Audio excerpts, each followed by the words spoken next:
Joining us, Gregg Jarrett, Fox Business legal analyst and author of the newly released book, wait for it, The Russia Hoax, the illicit scheme to clear Hillary Clinton and frame Donald Trump. Bestseller, brilliant book, and congratulations again. Thank you. It's a bestseller. It's a wonderful thing. It is. It was #1 on Amazon's bestseller list. So. And you always have to do attribution. You've got footnotes.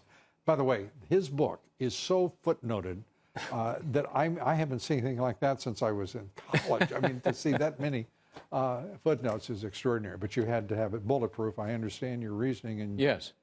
Anyway, congratulations Thank on you the book. very We recommend much. it to you highly, as highly can be. Thank you. Very nice. And we join others in that, I must say, a pantheon of talent recommending the book. Some other people have read it and have endorsed it and think Rush Limbaugh, Sean Hannity. Right. A couple of top officials, formerly of the FBI, read it. Anybody else in government that's actually stepped right out there and said, buy this book? A fellow named Trump, I think. President Trump. I think, yeah. Okay. Yeah. That's a couple of times he I think tweeted. that's what we call a topper. Good for you. And let's turn, I think this is probably as annoyed as I've been about this whole mess today, because it is so conspicuously and obviously and patently a witch hunt. It is such a wrong of a president who is historic already in his achievements, and the national left-wing media is so complicit with the Dems, the radical Dems, the left, and the rhinos, that it's nauseating. It is gut-wrenching. It is appalling. Well, I think there's no question but that top officials at the FBI and the Department of Justice use their positions of power to ignore the rule of law, to subvert it, and try to undermine the democratic process. And then when that failed, they double down and try to undo the presidential election.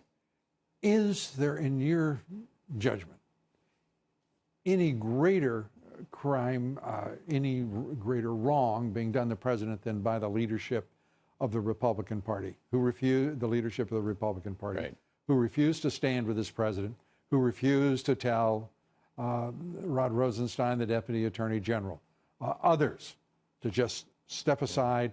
Robert Mueller is done. We're through.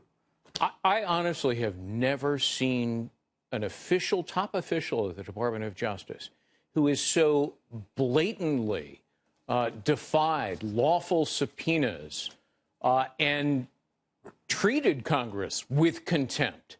It is only fair that he should be held in contempt himself, and I think also impeached, although it's hard to get 2/3 in the Senate to accomplish it's impossible, that. It is. To be honest. You know that.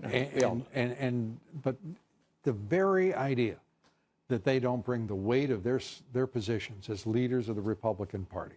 The fact is that the Democratic Party is underwriting this travesty. Right. It says enough that I don't know that the Democratic Party should win another election. But this is how government works. When officials engage in wrongdoing, they then engage in a cover-up of the wrongdoing, and that's what Rosenstein is doing. I mean, he affixed his signature to the renewal on the wiretap without new evidence, which the regulations demand. We can go through a litany of wrongs by the investigators, the FBI, the Justice Department.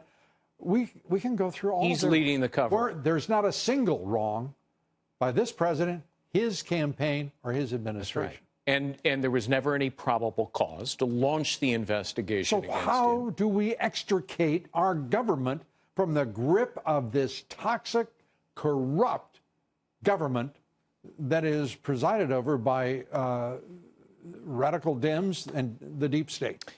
You have to drain the swamp, which is what the president wanted to do, which is why they went after him and accused him of crimes he didn't commit, because they are the swamp. They didn't want to be drained.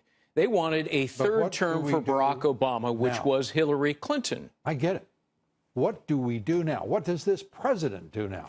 You heard Tom Dupree say that it might create more trouble than the man has now. The moment if he were to fire Mueller and Rosenstein. The moment Robert Mueller ends his investigation, presumably with a report, the very next day I would fire Jeff Sessions and Rod Rosenstein just to begin with. For that reason, can you imagine Robert Mueller handing over a report to the American people this year? Can you imagine it? He will either do it in September, as Giuliani suggests, or after the midterm elections, because he doesn't want to pull a Comey, as they call it. You're telling me this man does not want to intervene in the governance of our nation? He doesn't want to intervene? He doesn't want to be election? accused, as Comey was, of influencing an election. I'm already accusing him of doing just exactly that. Well, I think this has no other purpose. I agree. I agree completely. James Comey triggered the appointment of his special counsel by stealing and leaking government documents, and it turned out to be his longtime friend and ally and colleague Robert Mueller, who has assembled nothing but a team of partisans and refused to recuse himself in the face of not one but three major conflicts of interest. Americans should have no confidence in the integrity of Mueller and his investigation. I don't see why they would have any confidence in the Justice Department or the FBI. Oh, I agree or the special wholeheartedly. counsel at all. Gregg Jarrett, congratulations on the book. Great Thank to see you. you tonight. Nice of you to say hi to us, even though you're now a published, best-selling author. It's awfully. Oh my! Awfully Here good it of you. comes. Here it comes. Greg Jarrett, I'm going thanks to so much. suffer for a while. You better believe it. Thanks, Lou.